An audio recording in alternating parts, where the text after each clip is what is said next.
I just got back from my first ride with the new XCR 32 Air that I bought, 120 millimeter travel, quick release, straight steer tube for my Venzo. You know, I went from 100 millimeter to 120, so I did lower the stem a little bit, about 5 millimeters, I think.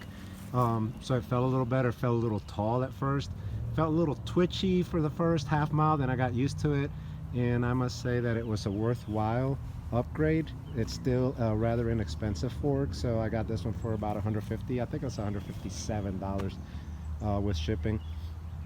And you know, I went over it on my other video, but really satisfied. The trail I rode is more of a cross-country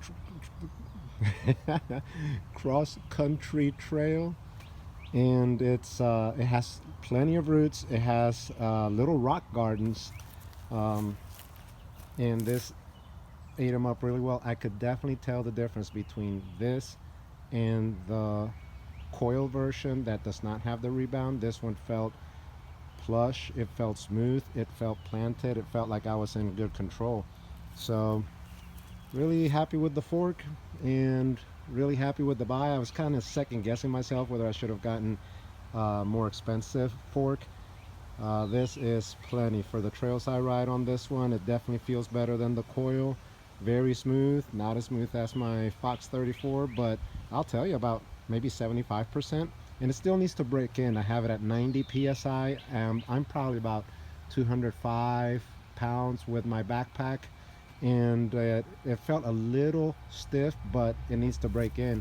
You can see I used maybe half the travel, so it's probably a little stiffer than it should be. I could probably add a little bit of air out. I'm going to break it in and then I'm gonna adjust it again, but for now I'm gonna leave it as is. It actually felt really good, and since this is a hardtail, you know, a stiff suspension in the front is not, to me, it's not a bad thing. I don't want it too plush and then have the rear bouncing around, and it almost psychologically you feel the rear bouncing around harder.